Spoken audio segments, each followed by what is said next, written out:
Hey listeners, Jen Amos here. I just wanted to add this part before the episode begins. I wanted to personally apologize in advance for the audio. I want to apologize to Heather Elizabeth that I didn't realize there were some parts of the audio that are staticky. For the most part, you can hear everything, but it sounds a bit staticky. And I thought I would also use this as an excuse if there are certain parts of the episode that you would like clarification on or you have questions on, just let us know. You can get a hold of us in the show notes, and I'd be more than happy to reach out to Heather Elizabeth again to possibly bring her back on and answer any questions or clarify anything she said on this episode. So thanks so much for listening, and let's go ahead and get started.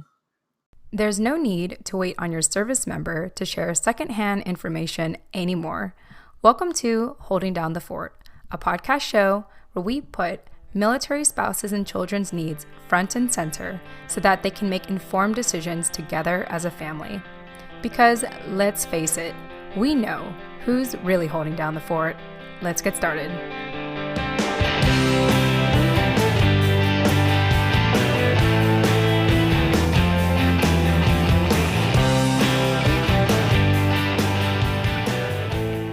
All right. Hi, everyone. Jen Amos here with the Holding Down the Fort podcast show. And I am super excited because I have with me today Evolutionary Leader, founder of the Shine movement, military wife, and actually now veteran wife, Heather Elizabeth Neary. Heather Elizabeth, welcome to the show.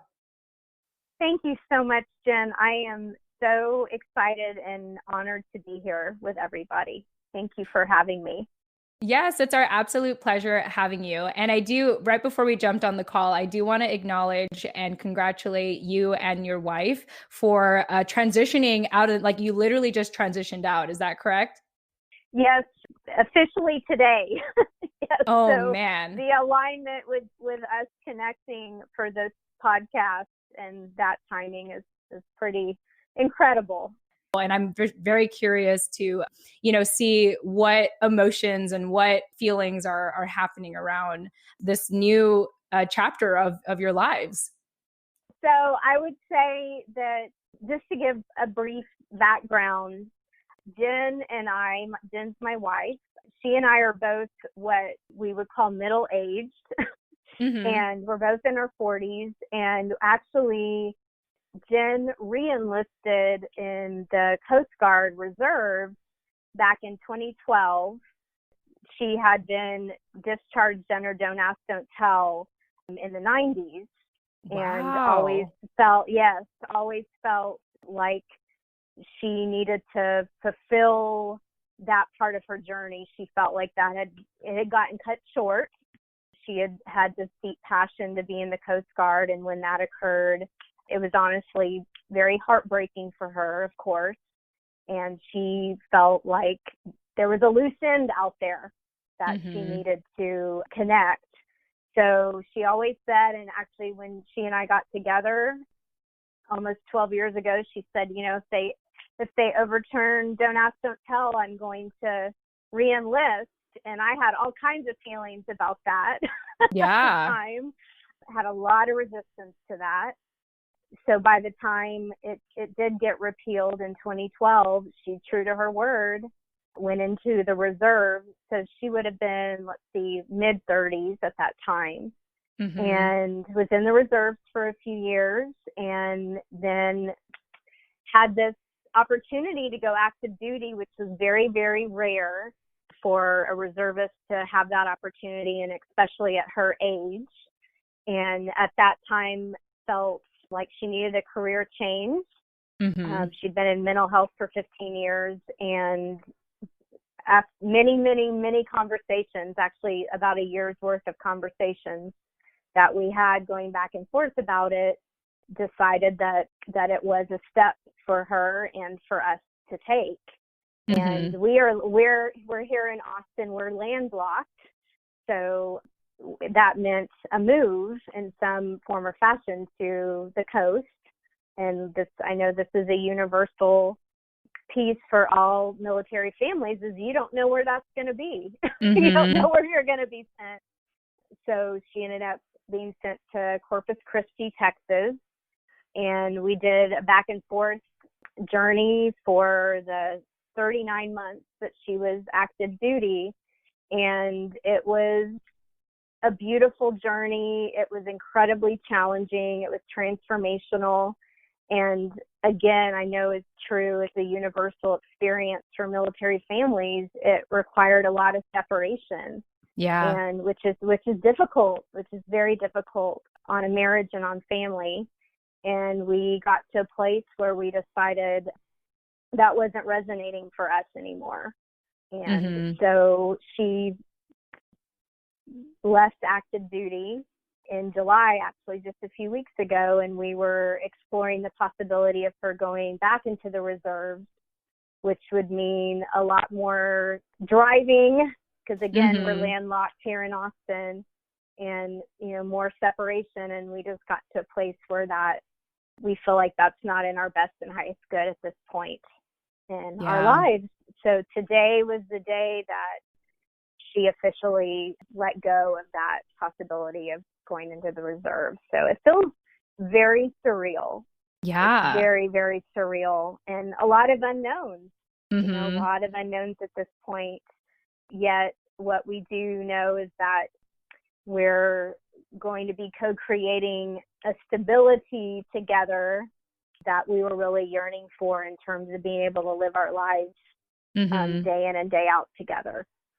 So it feels amazing, especially after all that we've been navigating over the last few years. It's pretty incredible to be starting this new chapter together.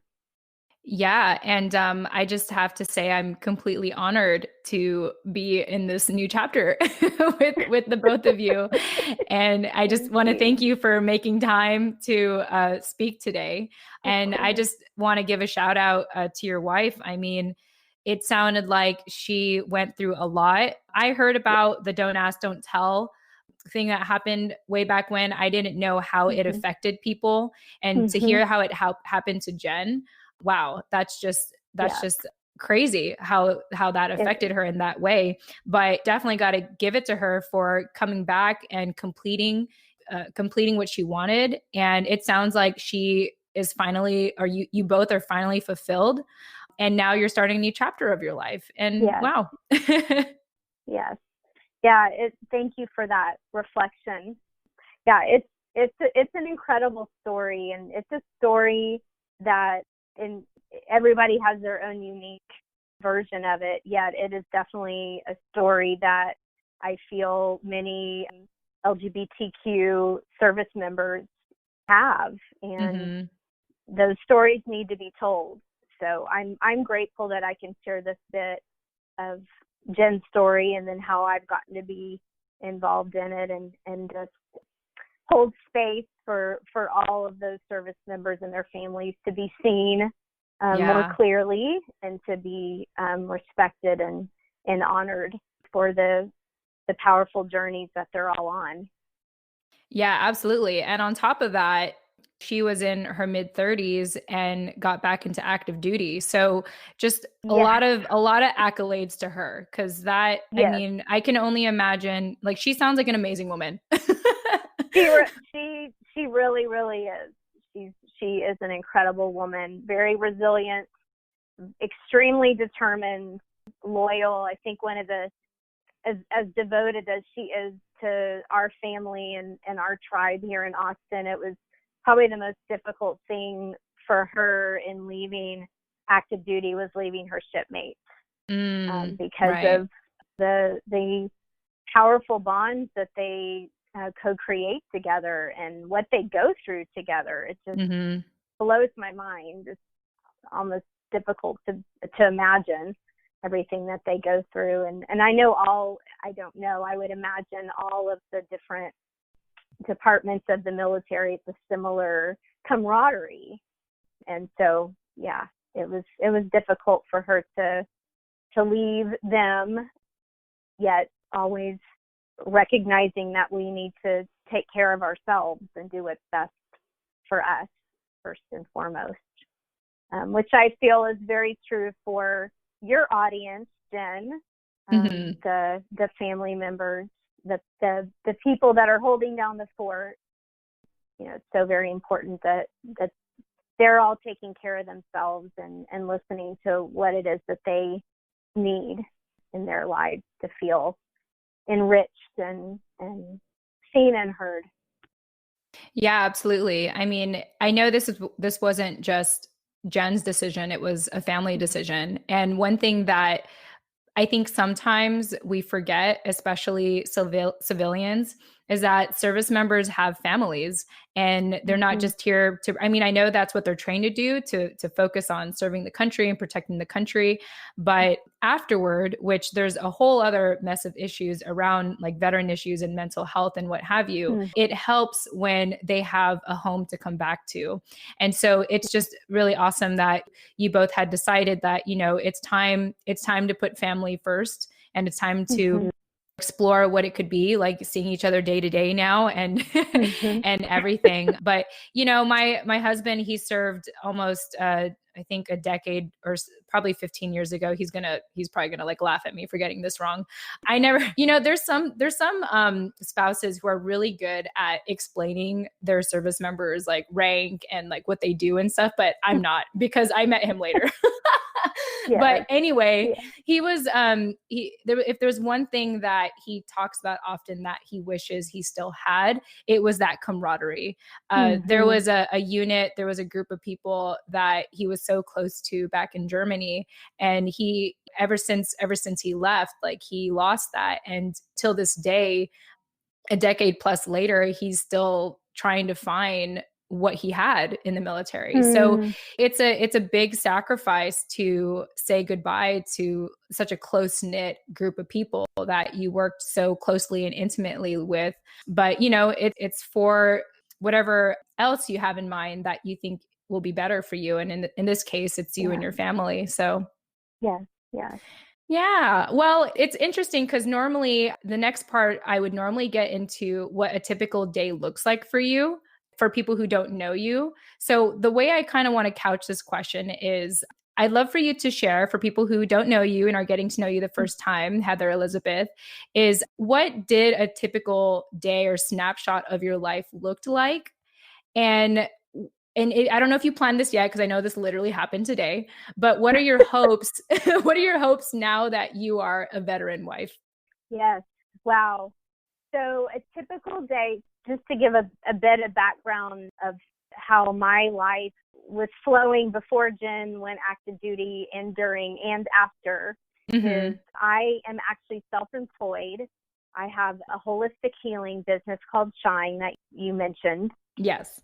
And so primarily, and this was an interesting piece that I got to shift with when she did go active duty, and I was going back and forth between Austin and Corpus, is typically I work from home.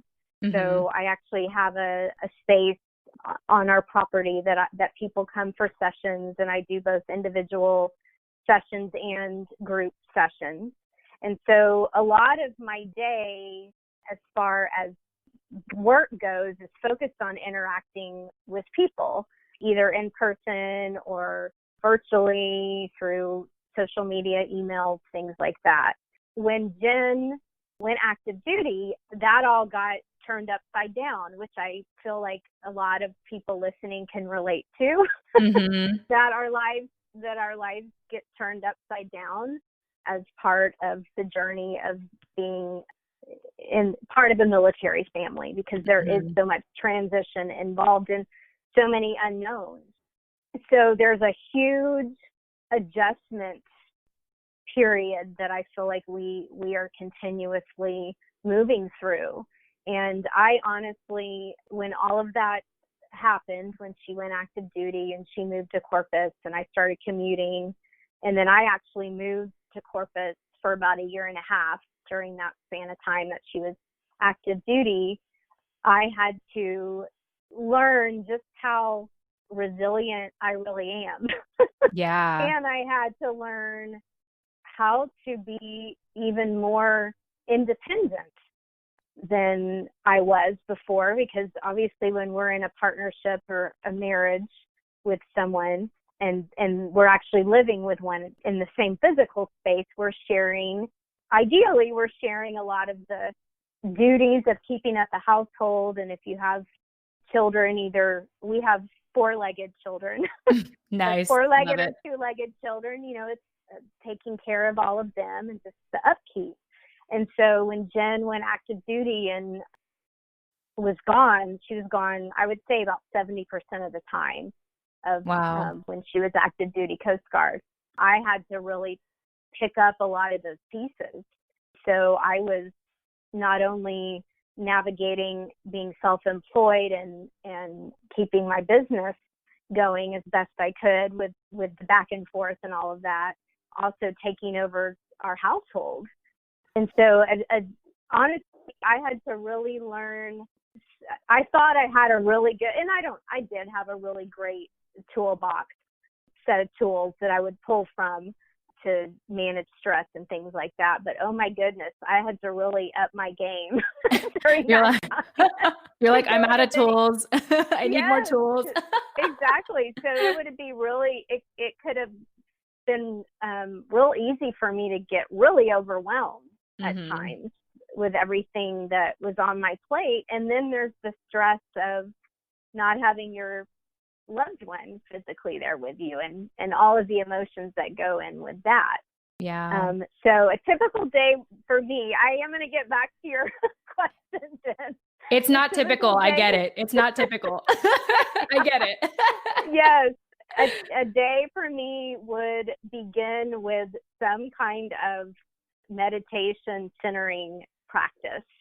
And that would look like yoga practice at times. That would look like sitting in prayer or meditation, looking at certain inspirational quotes and messages, or listening to podcasts and things like that. This to assist me in getting centered in myself, and that part of myself that I feel is connected to all that is, that when I lean into that part of myself, I can trust the unfolding of my life, even if on the surface it looks really chaotic Yeah. and uncertain. So that became a definite, like, non-negotiable for me, like never before. I also began running. Oh. I had always exercised. It was very interesting. Moving to the coast inspired me to start running on the beach, and I started running on the beach barefoot. And this is someone that I hated running my whole life.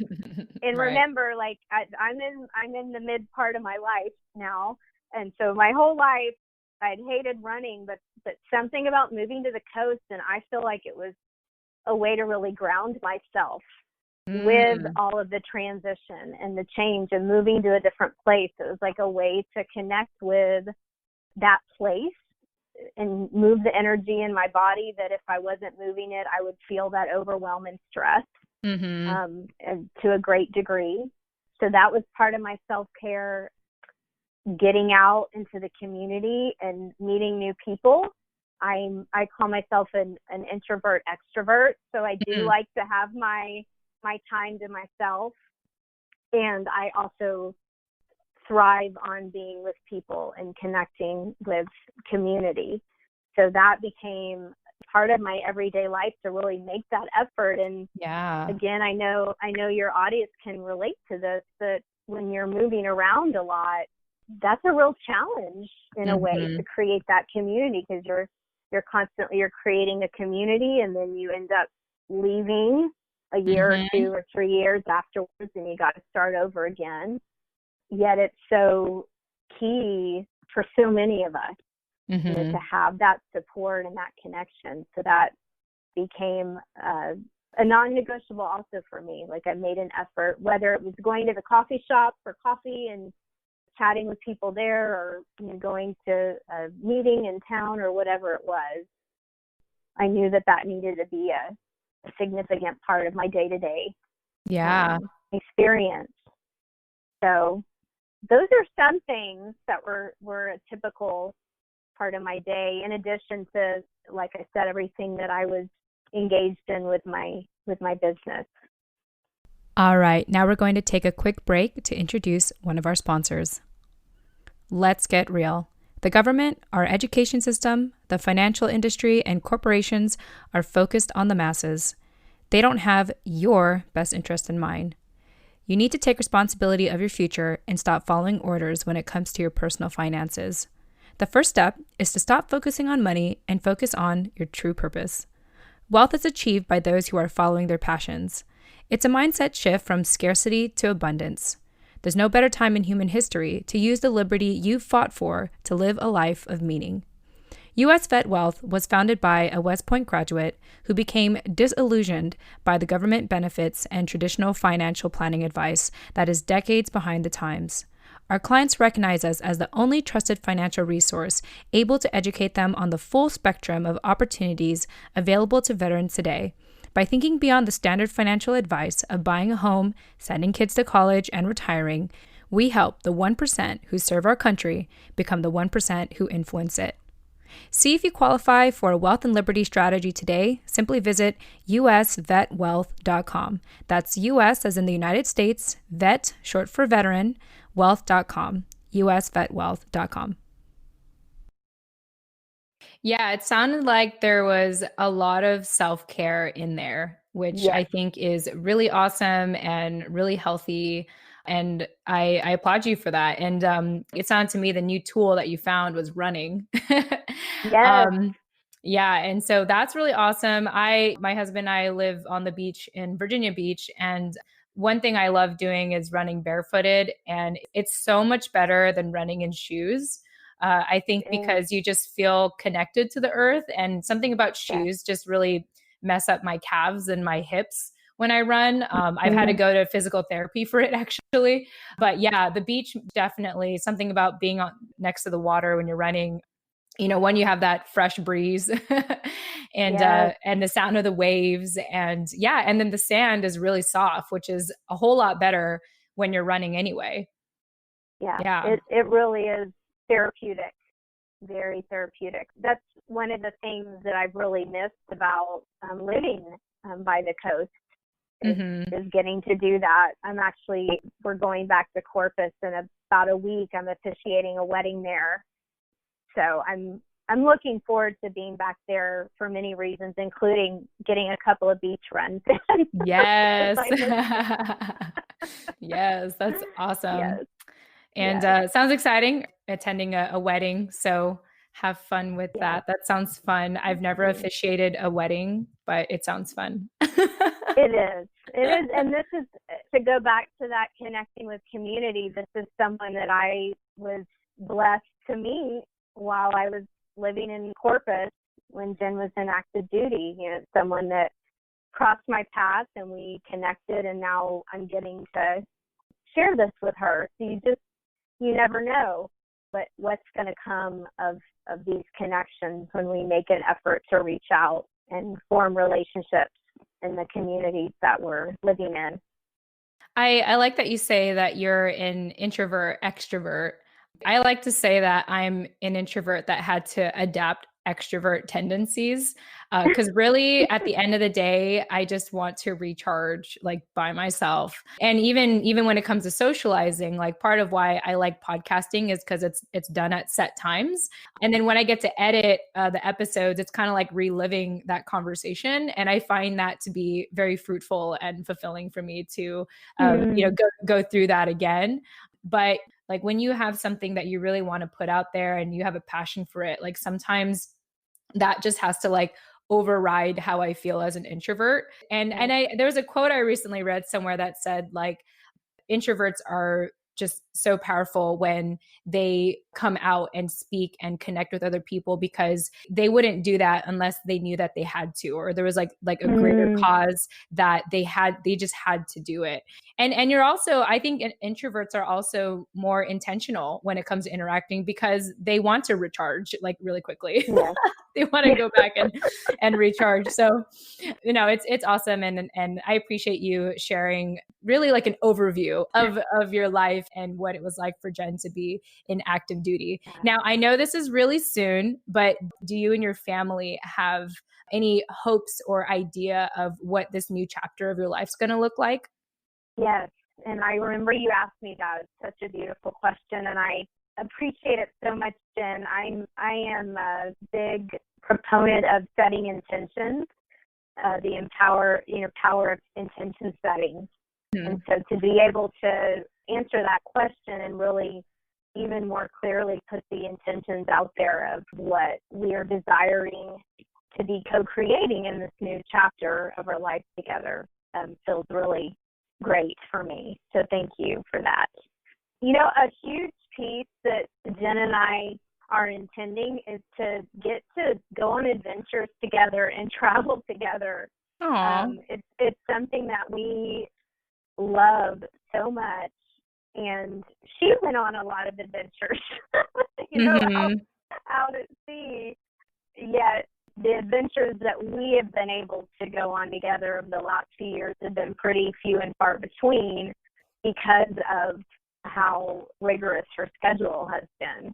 So to be able to truly be, the word that comes is be liberated from having another entity telling us when and where and how we're going to live our lives. So pretty incredible. And by the way, we chose to have that entity tell us that. So, totally knew that was part of what the journey with military life is going to be like. And now to be able to, for the most part, get to go and do as we please feels incredible. So we actually, like, right after she got out of active duty, we took our dogs on a road trip to New Mexico. We drove to Santa Fe and Taos, and we're gone for about a week, and that was just amazing. And we've got a trip to Colorado planned here in a few weeks, and some other trips that we're dreaming up to take together. So we're super excited about that, and to get to share our lives together on a day-to-day basis. It feels like such a luxury, when you haven't had that. And I know, again, I'm speaking to all of the people that are listening to this. I know this is a shared experience that we all have, that when you don't have that day-to-day experience of being in each other's physical space and getting to share life in that way, you really can come to understand what a gift that is. It's funny how life works that way. Like, when we don't have something, then we realize the value of it. So now that we do have that again, just feel such gratitude to get to share life together. And simple things like going to the grocery store together, cooking a meal together, and watching a movie, things like that are just like so amazing that we're getting to do that again, and having our friends over for dinner parties and things like that. The quote unquote simple things in life just become just our greatest blessings when we go without that for a while. Yeah, it's like you're back in the honeymoon phase again. Yes, we are. We are honeymooners that, in almost 12 years together. But definitely. And we both are very mindful of moving into this new chapter again with clear intention, and any kind of old patterns that we did have in the past that really weren't serving us anymore. We're very clear about just releasing those and co-creating new agreements and new patterns that are going to serve us now, because we are very different people than we were when we first got together, and absolutely over these last few years of being in the military. Like, we've both grown tremendously. So yeah. There was I read somewhere something, it was really good. It said something like what I love the most about love is that it changes, it grows. And if you think love is one dimensional, like if you think that the person that you're with is going to be the same person 10, 20 years from now, and you're going to be the same person, then you don't really know what love is yet. So that's really exciting to kind of be catching you both at this new chapter of your life. And I look forward to just following your journey on social media, at least nothing inappropriate. Following on social media, see how this new chapter of your life plays out for you. One thing I wanted to mention, you bring this up pretty often, which I really like, is you say shared experience and co-creating. And those are key words, I think, that for the military community, is understanding that like sometimes you feel like you're alone, but when you understand that this is such a shared experience of loneliness and uprooting your life and having to start over and figuring out how to make new friends, it doesn't feel as lonely anymore. And it makes it easier. And knowing that like it's a team effort, like you wouldn't be in this if you didn't have like your wife with you, and or have your wife involved in figuring this out together. So I just love how you use those words, shared experience and co-creating. Thank you. They're some of my favorite words for Yeah. sure. Yeah.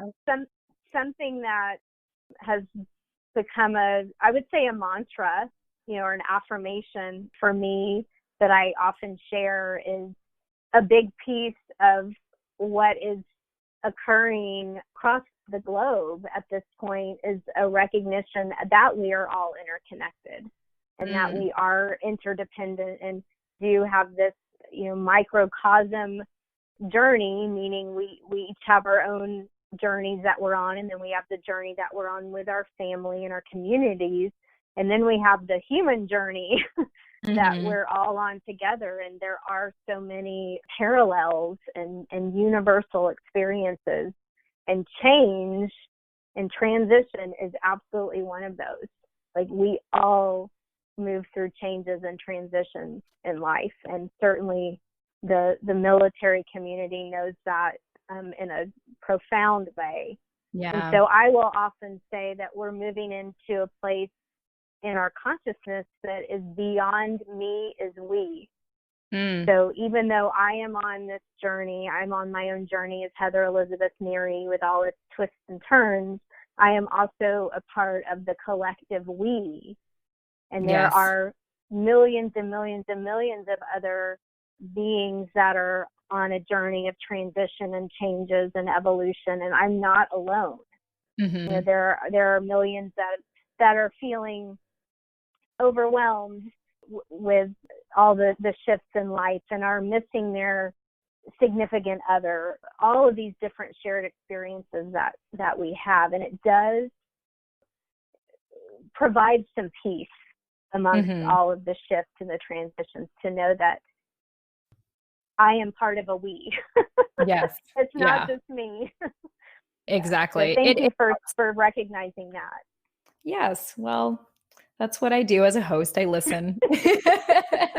Well, you're very gifted at it. Oh, thank you. Thank you. I'm going to tell that to my husband. No.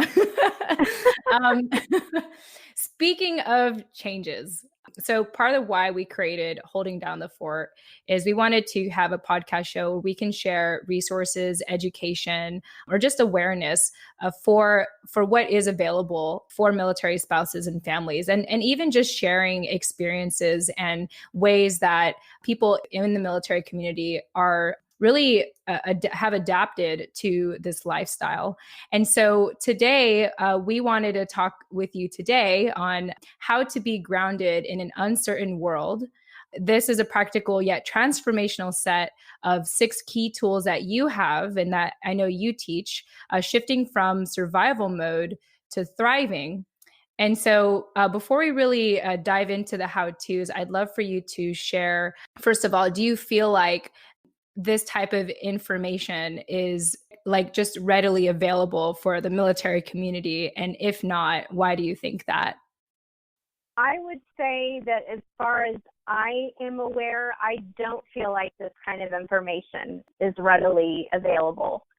I certainly have a deep passion to share it as far and wide as I can with the skill set and the tools that I have to share. My experience in the few years that I was very much a part of the military community is that in a lot of ways, let me preface saying this, that I'm not saying this is bad or good, right or wrong, is how it is. Yeah. I feel like the military community is still in a survival kind of mode in a lot of ways. Mm. And so, and the interesting piece about that is, like I mentioned a little bit ago, we are evolving as a human family. We are shifting our consciousness in really incredible ways. And so we have a capacity within us to shift from that survival, I just got to get through the day, I just got to make it through this crisis or through this huge change and then on to the next one. We are in a space to shift into a place of finding that centeredness and that peace that I was speaking about earlier, that I made a priority in my life, so that we can, regardless of all of the transitions that we're moving through, we can experience overall wellness. You know, we can experience joy, we can experience meaning and connection in our lives. Mm-hmm. And I don't feel like there are a lot of resources out there at this moment for military families to connect with that truth. Now, I say that, and then in the next breath, I'm going to say kudos to you, Jen, for creating this podcast as a resource for families. Like, I really feel like you're on the cutting edge of something really incredible, and that is very much needed. So thank you for creating this space. And I have a sense that it is creating a ripple effect out in the world, that there will be other, resources popping up to support families in moving out of that survival mode and into a place of feeling peaceful and connected within themselves and in their lives. Yeah, thank you for saying that. I agree. I feel like we're going through a cultural shift where it's more about, like, the American dream has to be redefined. I think the American dream is, in a sense, about survival. It's about like checking the boxes and fulfilling certain things and be like, okay, like I got married, I got the house, I have the kids, they're going to school, they got jobs. Okay, cool. They can continue the cycle. But nowadays, and this is something I was just reading the other day, it was a report by American Express that talked about like women-owned businesses. And today, really, there's just more people who are willing to aspire for some higher level of happiness at the expense of like their basic needs. They're willing to seek out their passions, be like the starving artist, as a lot of people can describe it as. And it makes people happy. And it is kind of interesting. Yeah, it is interesting to see that cultural shift and what that will look like for us in these next upcoming decades. I'm very fascinated to see it. And I feel like I couldn't have been at a better time in my life as well to be a part of the waves of change. Yes. So it's pretty exciting, I think. And I'm glad to have a platform here, this with Holding Down the Fort, to have these type of discussions for anyone else that's just feeling the same way, that doesn't just want to survive but thrive, as you say. So yeah, with that said, Heather Elizabeth, what I would like to do is really get into these 6 key tools for anyone that is looking, whether it's military families or really any of our listeners, looking to shift from survival mode to thriving. I'd love for you to get into that for our listeners to learn. And I'm here to learn as well. We are all eternal students. Yes. In the school of life. So it's wonderful to be receptive to that. So I love to play with words and play with acronyms. So THRIVE is actually an acronym, and those 6 key tools that you mentioned, each one of the letters of THRIVE represents one of those tools. Oh, so cool. if anyone is a note taker like I am, you might even feel guided to write down Thrive on a piece of paper or put it in your phone. And then you can write these 6 words that are part of Thrive that we're going to talk about. And it will automatically, as you reflect back on it, it will remind you and continue to activate you into these tools and these ways of being. Really, they're evolutionary ways of being. So that shift that you were just speaking to, Jen, and how we are redefining the American dream, these are absolutely aspects of this shift and this new way of being that honestly is very ancient. A lot of what I'm going to speak of are tools and wisdom based on indigenous people. So I am so excited and grateful to share this with you all. And it's something that I've been sharing for about a year and a half or so. All of this came to me while I was smack dab in the middle of active duty military life, of course. Oh, man. So yeah. I was putting it to practice.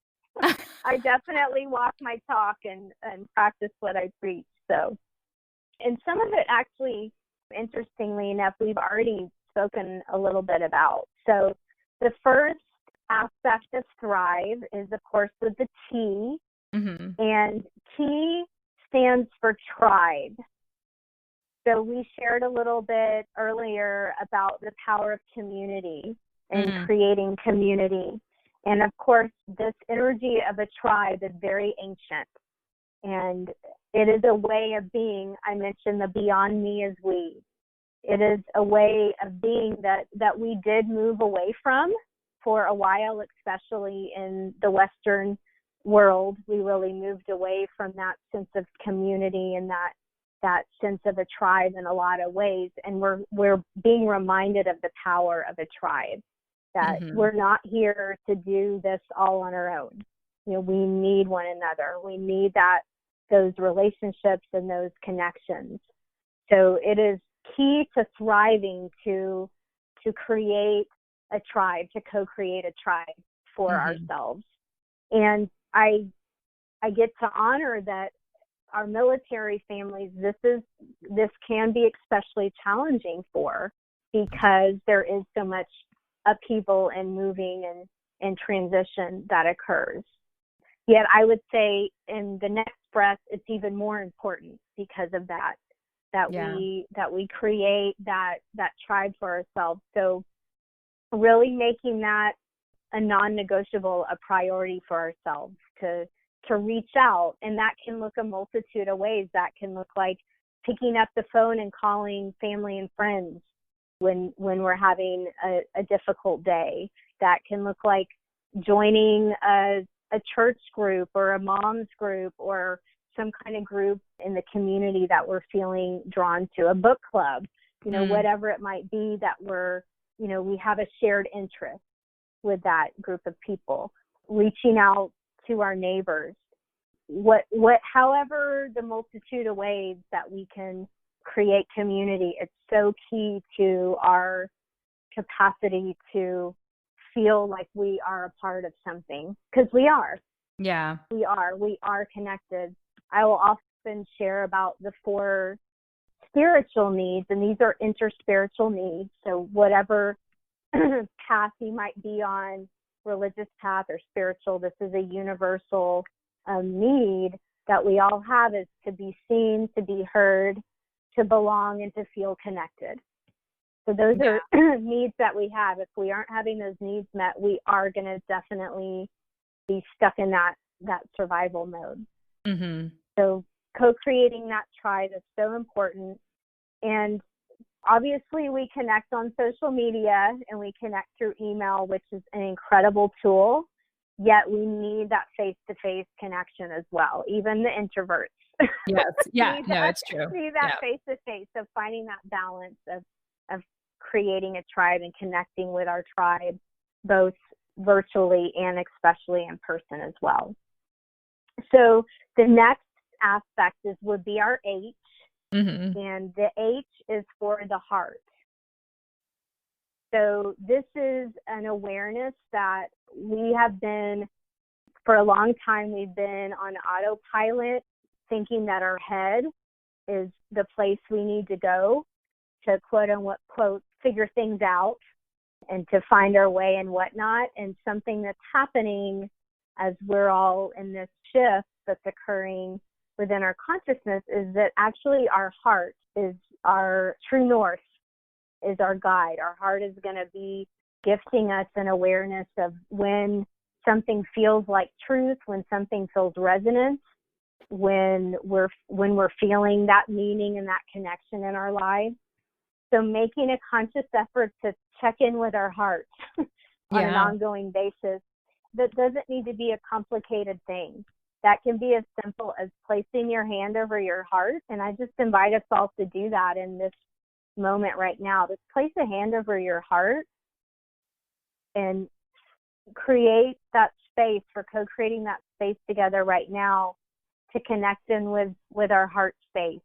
How is our heart feeling right now?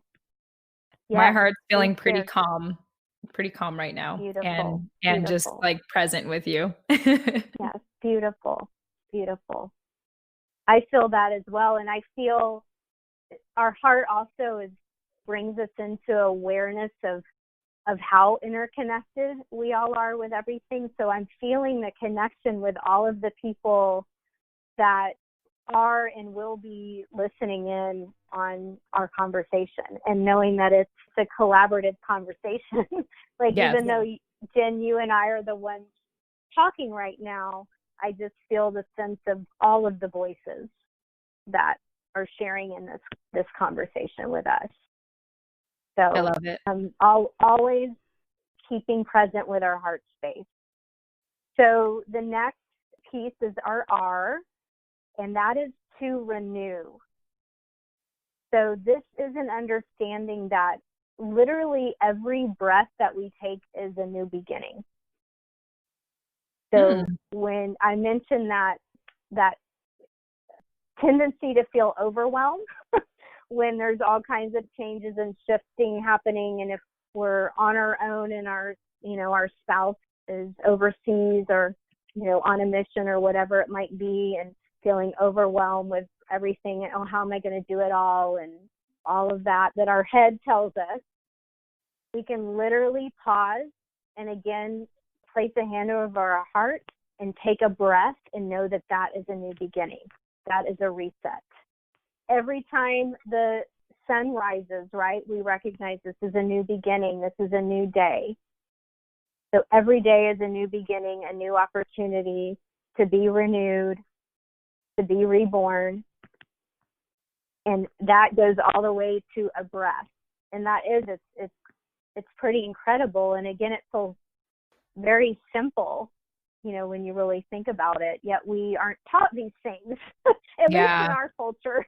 Right, in our culture, we aren't. But it truly is amazing, the power of pausing and taking a breath and realizing, okay, I can start fresh in this moment. I can hit that reset button. And as we were speaking to, this whole time that we're living in is about renewal, is about a new beginning. And all of these transitions that we're experiencing on the planet, that many of them feel very challenging and very difficult, so not to minimize that, they are also part of this releasing of what we call old paradigms or old belief systems, so we can be birthing new ones that serve us at this time. This new American dream that you spoke to. So that energy of renewal is huge. It's so much a part of everything we are and everything that's happening right now. So the more that we can align with that, it can support us in getting unstuck of feeling like, oh, I'm trapped under all this stuff, and how am I ever going to get out from under it? It's like, well, take a breath and put your hand on your heart and know that literally is creating a space for a new beginning. I love it. So now we're going to flow into the I. And so remember, again, we're spelling out thrive here. So we had our tribe with the T, our heart with the H, to renew with the R, and with the I is to inspire.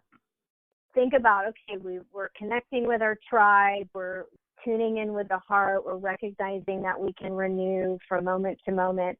That really creates a space for us to tap into, okay, what inspires me? How can I feel inspired in this moment? And oftentimes, again, our head is going to get us in a place where we focus on what isn't inspiring, Yeah. what we don't like, what isn't working. So it takes a conscious choice to pull ourselves out of that and choose to focus our intention on what does inspire me. And no matter what's going on in our lives, the shifts and the changes we're going through, we can always find people, places, things, ideas, art, music that inspires us. And that's going to immediately shift our vibration and our energy into a place that feels really good, right? Yeah. When you feel inspired, you feel good, right? You feel excited about life. I feel like when you are inspired, it almost brings you back in the present again. Because you can't, Yeah. well, I think when you're inspired, you feel alive, and you can't feel that unless like you're there to feel it. I think when you do get renewed, when you renew yourself and you like take a breath and kind of start over again, the inspiration almost comes immediately. I think of like, even if I have a stressful day, when I know how to snap out of it and be present, I realize like, oh, like today was stressful, but I'm on the beach right now walking my dog, and I didn't have this even a year ago. Like I have to remember like what I have in front of me and be grateful for that and be inspired by that, and remember like this is why I'm doing what I'm doing, so that I can have more, because I don't have kids yet. So I can have more occasions like this where I could really just enjoy being on the beach with my dog. But yeah, that's what I think of when you say inspire. It's like it really takes you back to the present. Mm-hmm. It does. Yes. Thank you so much for sharing that. Yes. It does bring us into that presence. So yes, being conscious about focusing on what inspires us and how to bring more of that into our lives. And like you shared, it can be as simple as walking on the beach and connecting with nature. That in itself. And we're so blessed that no matter where we are, even if you're in the middle of a city, there is nature always around us. And even putting our feet on the earth, and like we talked about the running on the beach and how that's so grounding, that in itself is a way to feel that connection and to potentially feel inspired and grateful in that present moment. After we flow, with this energy of inspiring, which I want to be sure and share this before I move to the next one, is that when we're in that space of feeling inspired, we inspire others. So knowing that to inspire is not just about you being inspired, it's the fact that you inspire others. And recognizing that we each have that power within us, that when we're present, when we're grateful, when we're tuned into ourselves and we're feeling inspired, that inspires others to find that place within them. We move from that inspiring energy, and then our V is about to visualize. So we have this energy of being inspired and inspiring others. And then we take that energy and use our powerful, powerful minds to visualize what we truly desire to create in our lives at that moment. And this doesn't have to be any huge thing, Yeah. It could be a small thing like visualizing, I'm going to create the space this afternoon. I feel so inspired by being on the beach today. I'm going to create space and take my kids to the beach today. And I visualize all of us being on the beach playing together. That in itself is a beautiful, beautiful thing that creates a wonderful impact in our lives, for ourselves and for our family.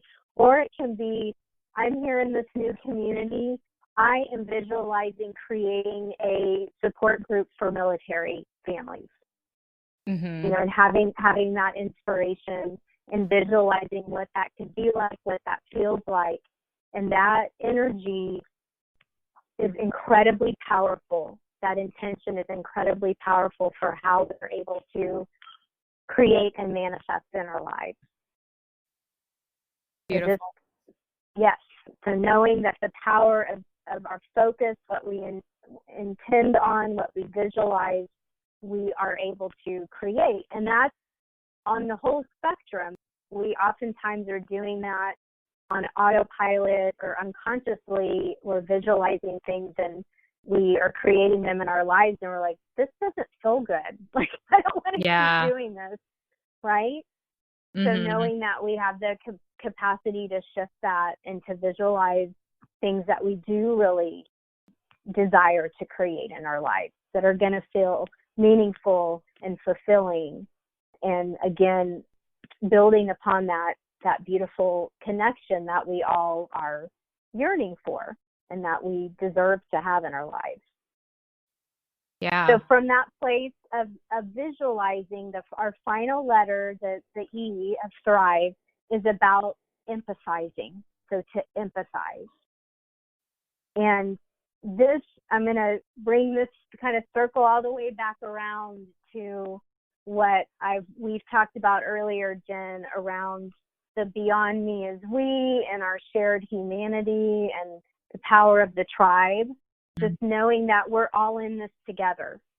And when we're able to be in that space of compassion and love for ourselves first and foremost. Yes.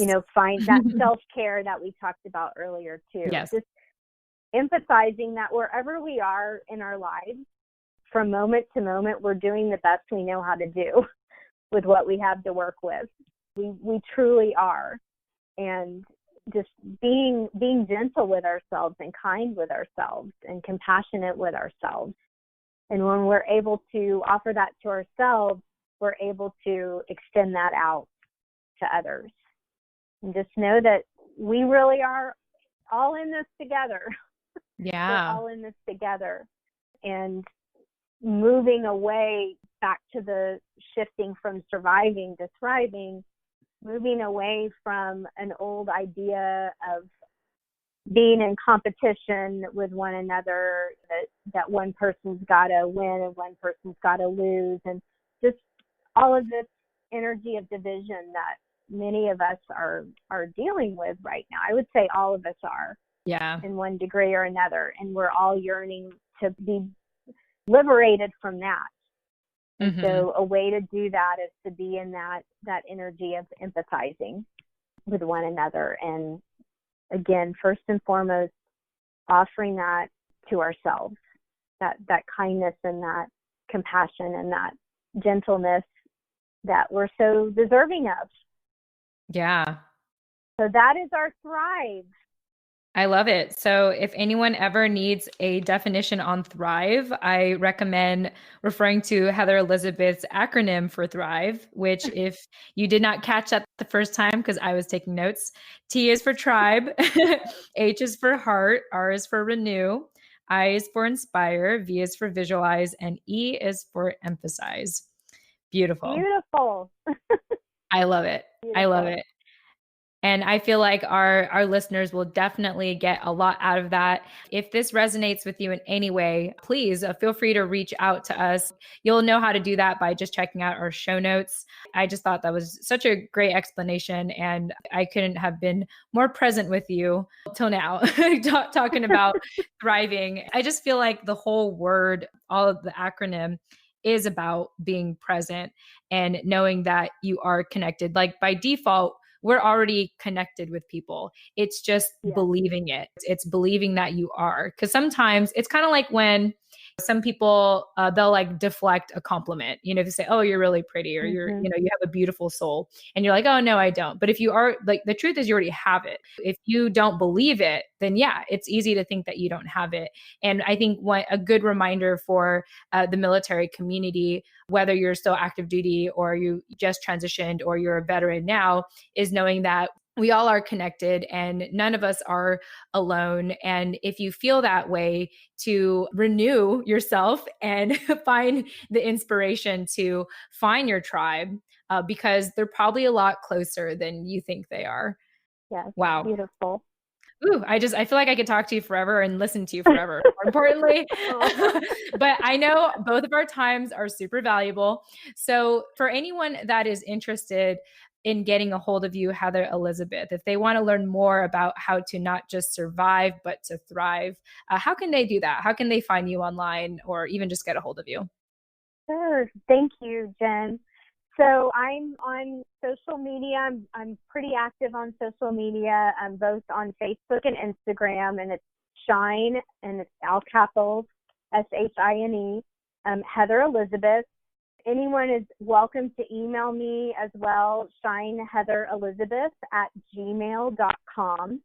And my website has a ton of information and ways to connect with me and through that platform as well. And that is shineheatherelizabeth.one, and that's ONE1. So shineheatherelizabeth.one.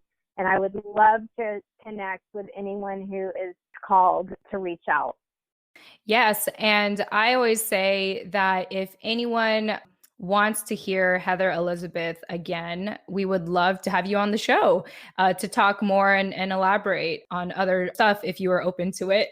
So we'll see. Very open. Yeah, so that'd be really cool. I mean, this is really my goal with this podcast, is to bring on people again, like not just once, but numerous times, to continue to grow the community and add more education and resources and awareness to one another. Because just like what you said, like this is a shared experience. So it's great and really helpful if we can share what we're going through and the lessons that we've learned and how we can help one another. So with that said, Heather Elizabeth, do you have any closing thoughts for us?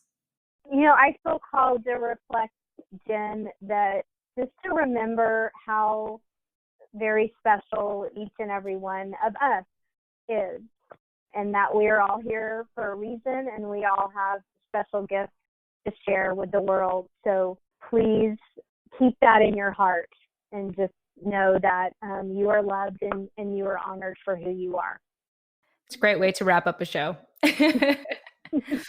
Heather Elizabeth, I want to congratulate you and Jen for this new chapter of your life. Don't be a stranger. I'm excited to continue following your journey on social media. And I want to thank our listeners for listening in. And I wish you all a wonderful rest of the day. And we look forward to seeing you on the next episode. Thank you, Jen.